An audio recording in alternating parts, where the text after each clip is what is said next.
So we are trying to understand about the Oracle database architecture. Now in the last lecture, what we discussed? So there are three components are there which are playing a very important role in Oracle database. What is the first component? Memory. We have memory is there. What is the second component? CPU. We have CPU is there. And what is the third component we have? Storage.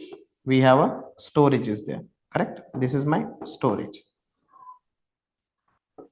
Now what happened? As soon as you are doing the Oracle database installation, okay, as soon as you are doing the Oracle database installation, a database instance will be created. Now there will be a question in your mind that what is meant by database instance, correct? Where this database instance will be created? Yeah, on your Oracle database server. So you are saying that, okay, we have an instance, which is my database instance, which is running on your Oracle database server. Normally what happened? Whenever you are saying that, okay, I want to process something, let's take an example. There is a user one, and this user, he is firing some select command. He is firing the select command. He is firing the command like select star from table name. So basically there will be some processing will happen, right?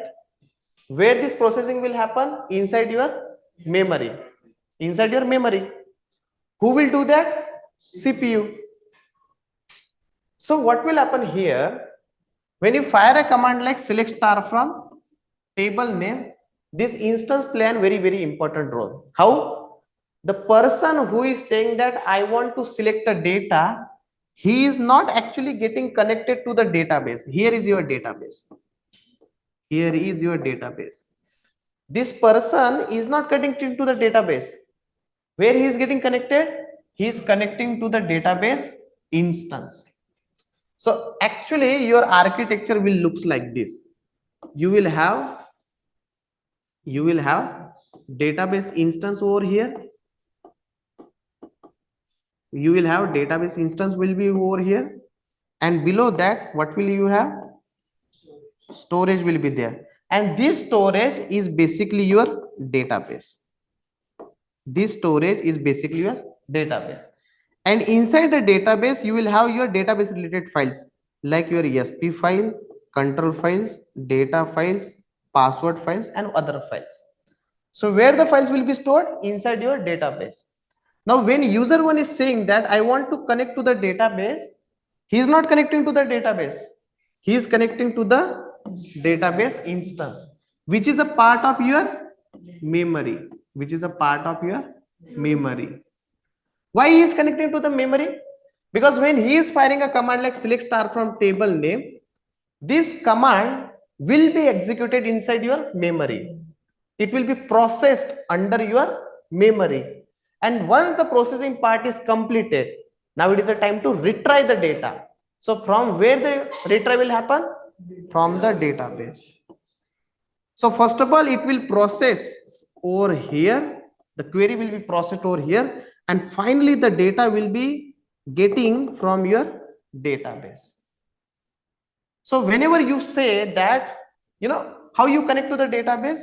Whenever you fire a command like SQL plus /as sysdba, you are firing this command like SQL plus /as sysdba. But before that, you need to set some environmental variable, right? That environmental variable called Oracle SID. See, what is this Oracle SID? It is basically a database instance that you want to connect. Let's say my database instance is DB1. Try to understand this thing. Why people are not able to directly get the data from database? Because whatever files you have, like SP file, control file, data files, all these are your binary files. Binary. Do you think that user can understand this binary file? No. So this data will come here. It will be processed under the memory, and then finally user can see data in the form of tables. In the form of tables. Who will do this everything? This Oracle database software which is available here, that will be taken care. Correct? So that's how the database instance and database are connected to each other. So your database instance might be available here, but your database storage, which is available in some different location, can be correct. That's how it works. So if you are looking for Oracle database training, please reach out to us on the number which is available in the description of this video.